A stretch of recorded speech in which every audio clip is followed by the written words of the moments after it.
Now we begin a special week-long look at the ways that some schools, educators, and leaders are trying to transform higher education.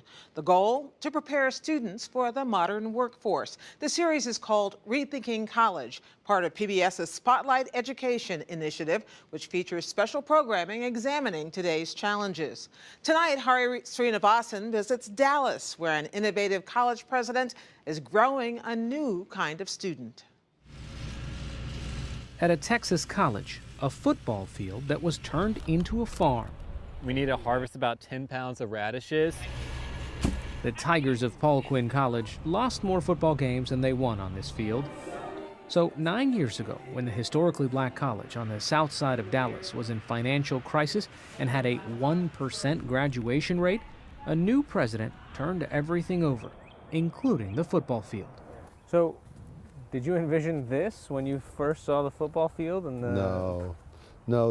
Michael Sorrell had no experience running a college. He'd been a lawyer and White House special assistant, but he knew Paul Quinn couldn't afford a football program.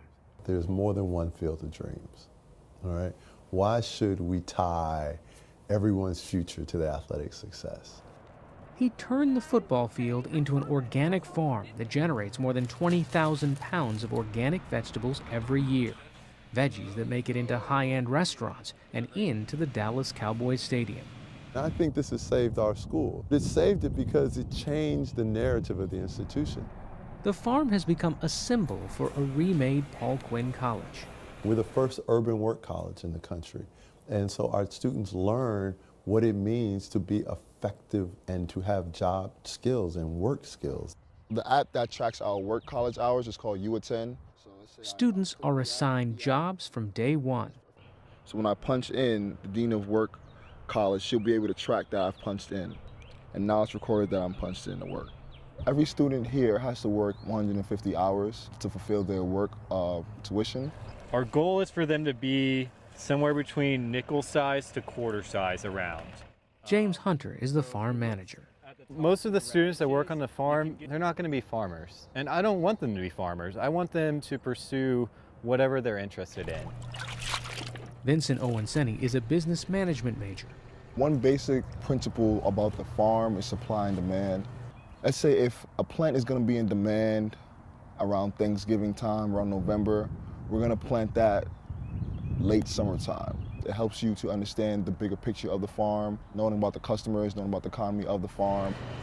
So Vincent, for instance, we want to focus more on how to read financials or a balance sheet, what it takes when you're planning expenses or long-term revenue strategies. You doing okay? Yes, sir, I'm doing well. Unless students are on the farm, they wear business attire or face a steep fine. You want to run back and get your shoes so that you can not get fined? All right. What's the fine? So there are two ways to handle the fine. You can either do 400 prayer squats or you can pay $200. 400 prayer squats for being out of dress code. It's better than paying the fine. 83% of our students are Pell Grant eligible, which means by and large that their families have a dysfunctional relationship with wealth and with work.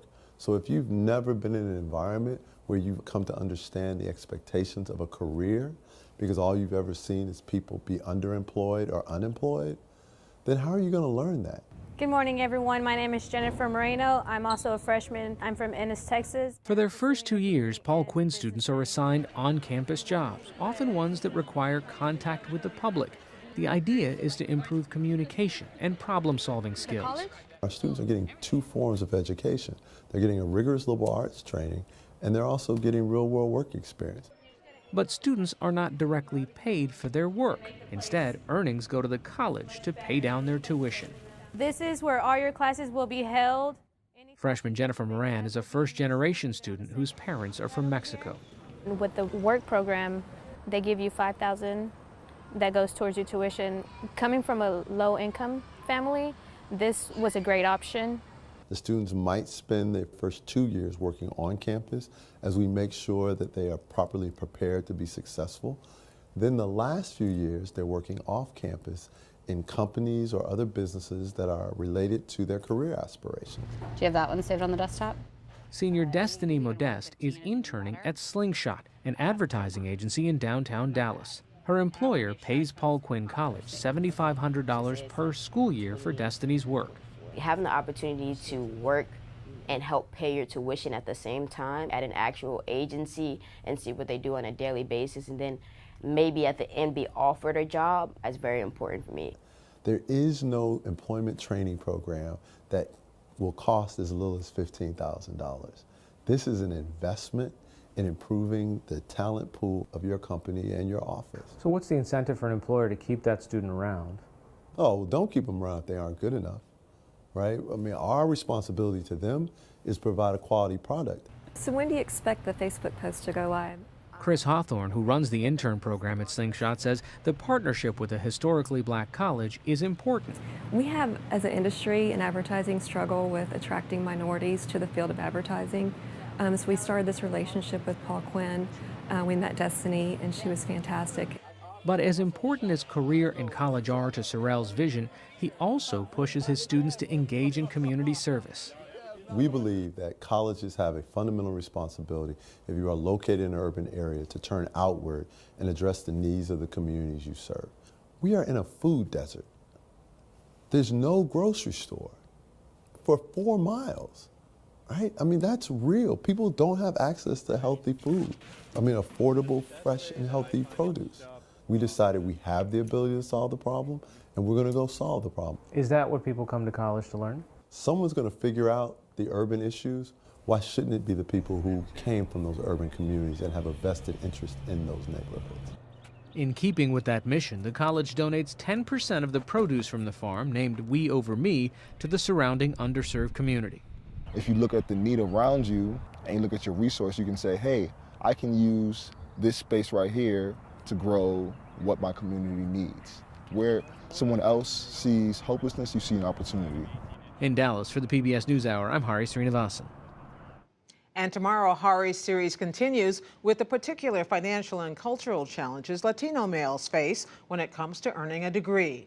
And online, while students have asked colleges and universities to do better in hiring more professors of color, institutions have struggled to live up to their pledges. Our partners at the Hechinger Report explore why.